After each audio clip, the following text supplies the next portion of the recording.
Assalamualaikum warahmatullahi wabarakatuh. Alhamdulillahirabbil alamin wa bihi nasta'in ala umuri dunya waddin wa ala alihi washabihi ajmain amma ba'd. Alhamdulillah, sahabat penontonnya channelnya Nurul Iman, mudah-mudahan sahabatku di rumah selalu ada dalam lindungan Allah Subhanahu wa taala, dan semoga kajian di pagi ini mendapatkan hikmah, manfaat, dan berkah. Amin ya Allah ya Rabbal alamin. Manfaat khususnya buat saya, umumnya buat sahabat-sahabatku. Amin ya Allah ya Rabbal alamin. Tanpa panjang lebar kita berbicara, kita langsung ke pembacaan kitab Safinatun Najah.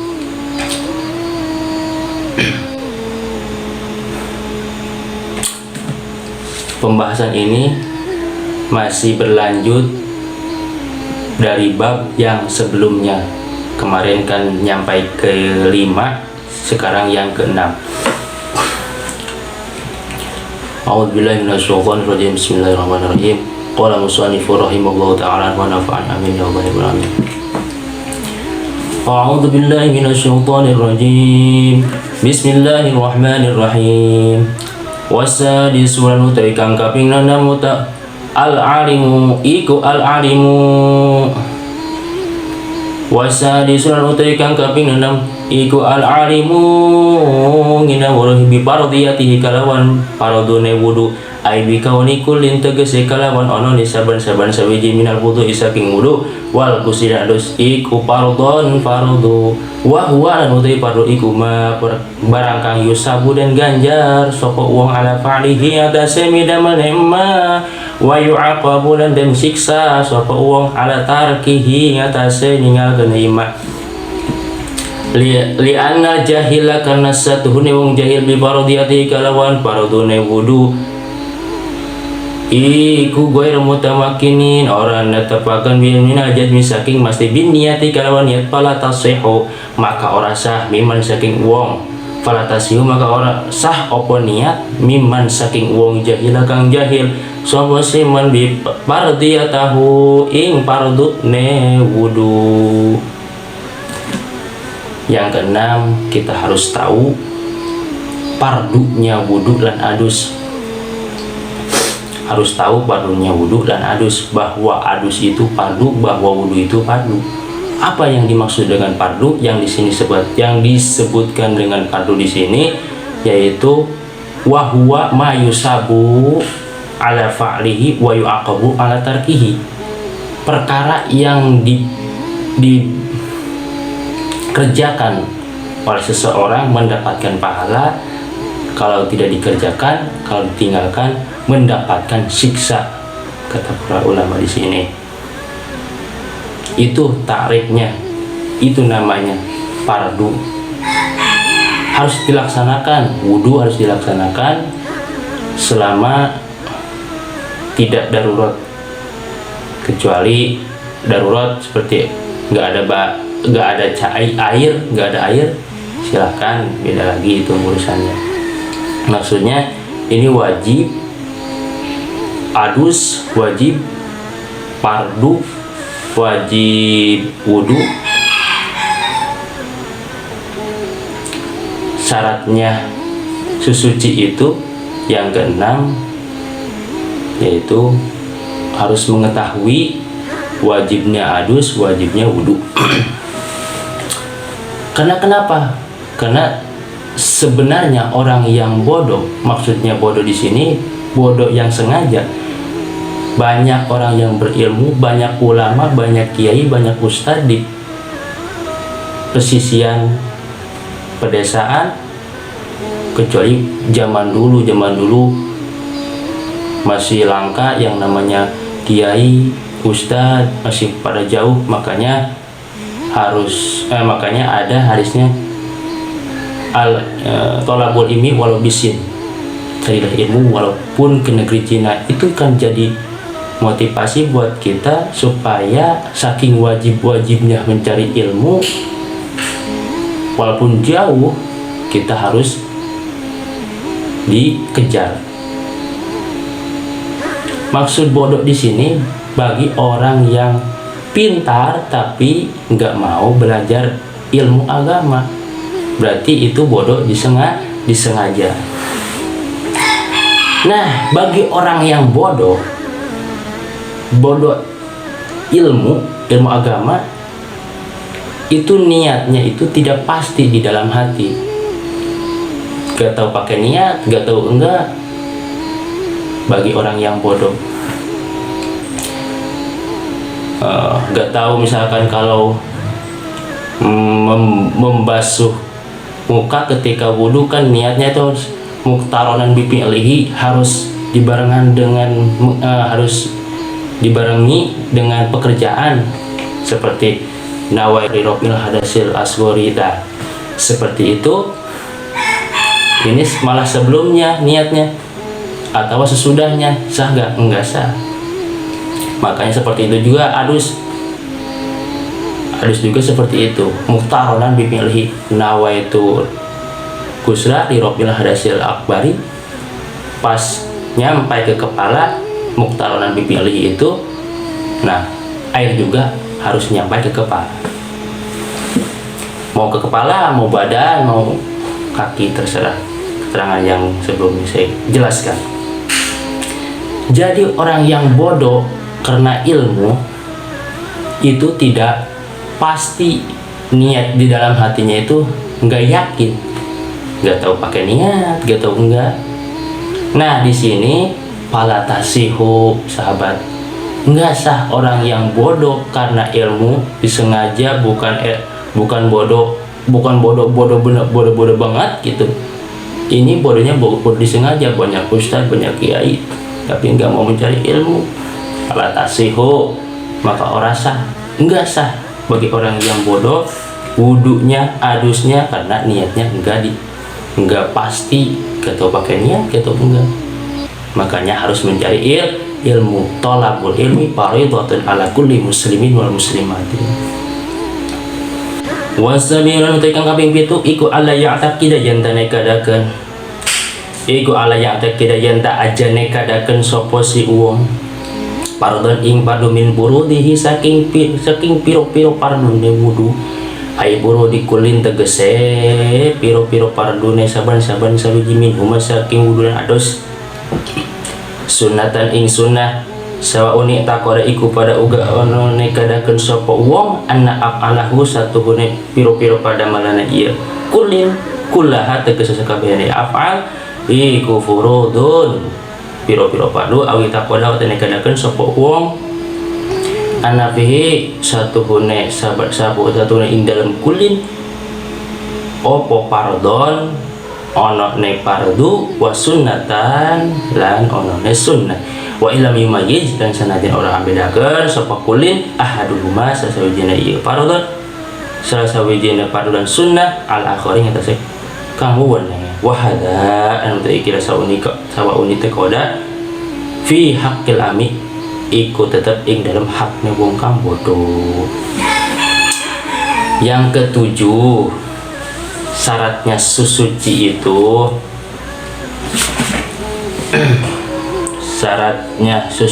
yang ketujuh yaitu jangan menekadkan di dalam hati bahwa di dalam wudu dan adus itu cuman pardunya doang, bahwa di dalam adus pardunya doang. Jangan, harus apa? Harus menekadkan bahwa di dalam adus dan wudu itu ada pardu dan sunnah, walaupun tidak bisa membedakan. Contoh, ini pardunya wudu, contohnya sebelum membasuh muka, membasuh hidung, kumur-kumur kan sunnah. Tidak bisa membedakan mana sunnah dan wajib di dalam wudu. Gak apa-apa bagi orang yang bodoh, bagi orang yang awam, gak apa-apa. Tapi harus menekadkan bahwa di dalam wudu itu dan adus ada sunnah dan wajib di dalam wudu itu. Tapi bagi orang yang berilmu, amal alimu, anapun utai wong kang berilmu wong teh ilmu alim ikuman wong istagwala kang katungkul sapa zaman bil fikih kalawan ilmu fikih zaman ing dalam zaman para Buddha maka mesti bi ing alim minaz zaman min tamyizi saking bedakeun paroidihi piro-piro paradune iya kulimin huma min sunanihi saking piro-piro pasunatane kulimin huma. Tapi bagi orang yang berilmu itu yaitu orang yang kesengsem, yaitu yang ketungkul bagi orang yang berilmu karena ilmu fikih, maka mesti bagi orang yang berilmu harus membedakan, harus menyebarkan, harus tabligh, harus menyebarkan kepada masyarakat atau umatnya, harus membedakan mana fardu wudu dan mana sunnah wudu dan adus, atau mana membedakan fardu wudu dan adus, mana sunnah wudu dan adus. Nah gitu bagi orang yang berilmu. Tapi kita sebagai orang yang awamnya harus mencari ilmu kepada orang yang berilmu. Jangan diam-diam saja, nanti termasuk orang yang bodoh disengaja. Wasamin walau tekan kaping walu iku al-mautahuru banyu suci pidzoni ing dalam sanaan bizoni kulin ing dalam sanaan saban-saban sabi minal mutawaddi saking ngungang wudu wal mutasli lan ngungang harus wa tiqali lan kadagan hi ing kulin wa illam yakun lan sanajan ora ono pemaun ikut tahuron suci ing dawe ing dalam sandinge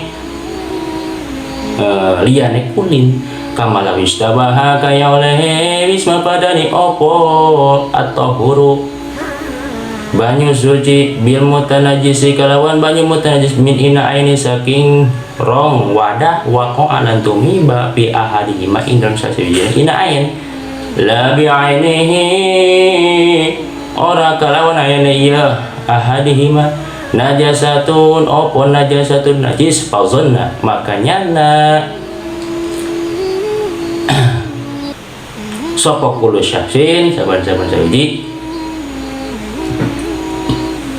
toharatan ing suci inaihi toharata inaihi ing suci sawadah nesi sakos patawadoa maka wudu sapa si sakos patoharatu maka utawi susuci ne ieu patoharatu kulin maka utawi susuci saban-saban sawiji min huma saking ieu sakos lan goer iku sahihatun sahih.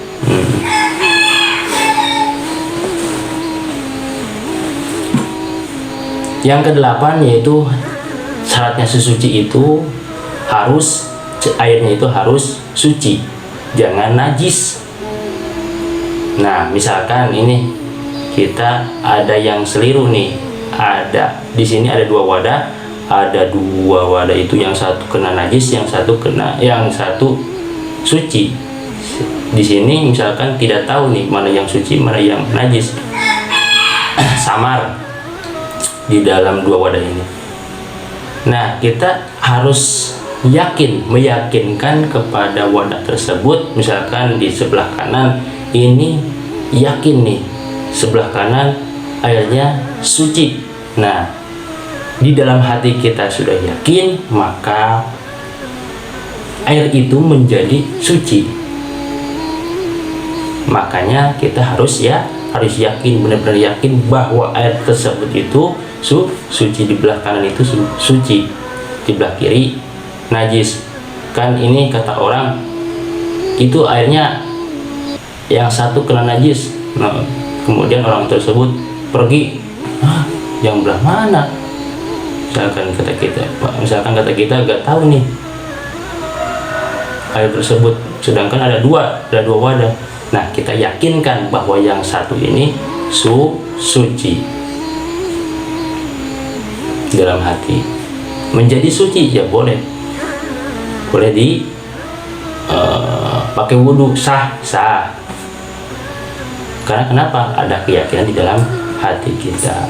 Sahih sohihatun, maka soheh, menjadi sah bagi orang yang wudu kalau meyakinkan di antaranya dua wadah tersebut, mana yang najis mana yang suci, kemudian pilih yang belah kanan misalkan yang satu, nah itu menjadi suci. Kemudian fala tasihu,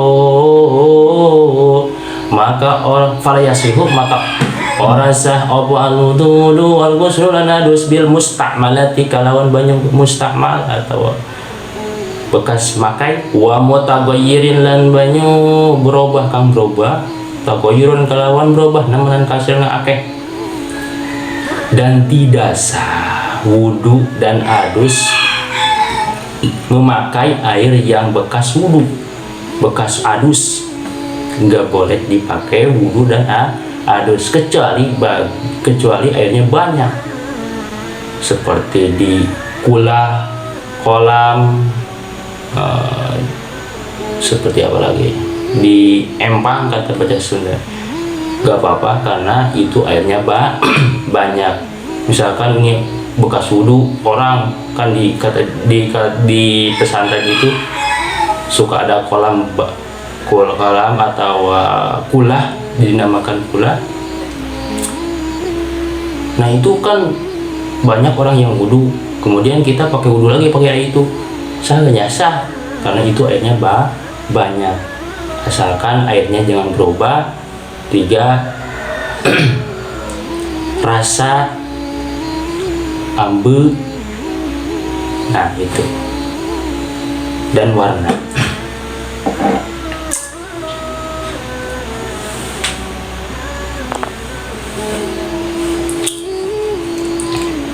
Watasi ulan utai kang kaping sudoso, watasi ulan utai kang kaping sanga iku dukul waktu manjing waktu aipi taharotin tegese ing dalam suci daimil hadasi wong kang langgeng hadas, kamu mustahadotin kaya wong kang mustahadoh istihadoh, falau taharok maka lamun susuci qabla dukhulihi ing dalam sadurunge manjingne waktu lam tasih maka ora sah, li anna hakana satune taharoh iku taharatu daruratin, susuci darurat wala daruratan lan ora taharoh lan ora susuci an ora taharoh qoblal waktu dan ora darurat gitu, wala daruratan dan ora darurat qoblal waktu ing dalam sadurunge waktu manjingnya waktu. Yang ke-9 harus masuknya waktu, susuci itu harus masuknya waktu. Gimana kalau misalkan mau sholat sunnah itu kan sebelum dikerjakan, sebelum adzan, contohnya sholat qobliyah, misalkan sholat tahiyatul masjid harus dilaksanakan sebelum sholat fardu, sebelum adzan. Nah bisa, ini maksudnya bagi orang yang istihadhah. Orang yang istihadhah itu bagi para wanita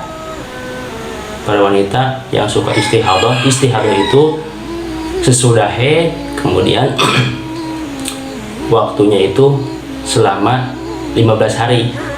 Kemudian yang ke-16 nya termasuk istihadhah. Ini misalkan hari ke-1 sampai ke-7 misalkan kebiasaannya wanita itu haid itu sudah 7 hari sudah kering, enggak mengalir lagi darahnya.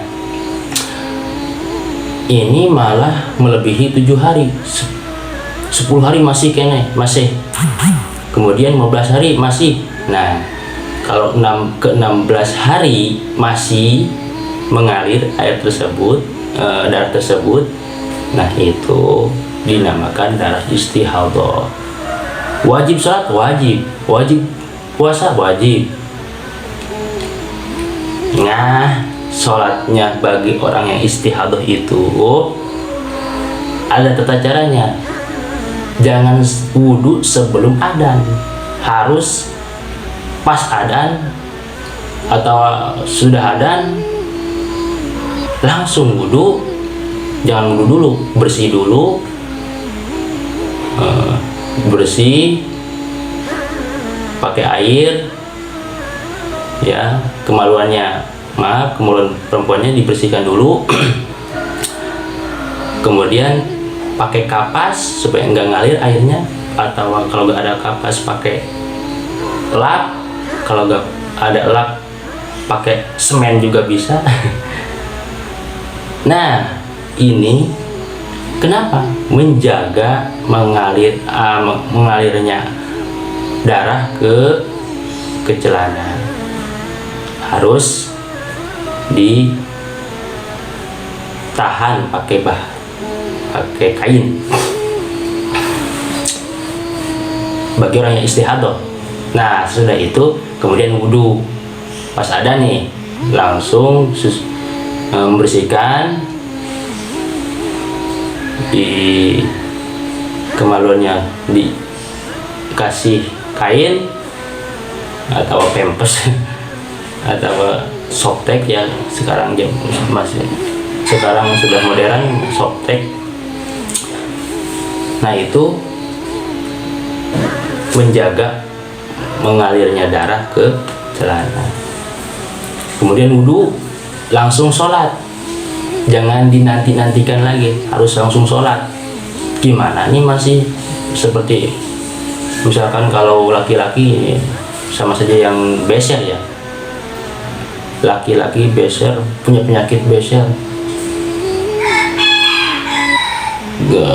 setiap waktu harus kencing. Nah, ini bagi orang yang istihadah itu kan, istihadah itu penyakit. Bagi laki-laki yang beser juga itu penyakit. Gimana cara wudhu dan adusnya, gimana cara wudhunya atau sholatnya? Nah, itu harus seperti itu caranya.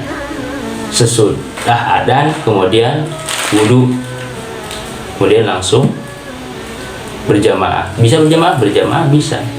Nah, kalau berjamaah kita menunggu dulu imam.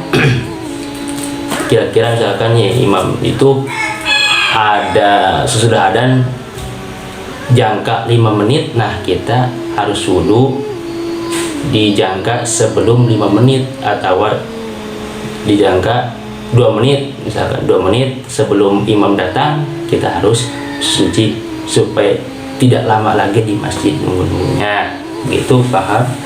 Semoga paham.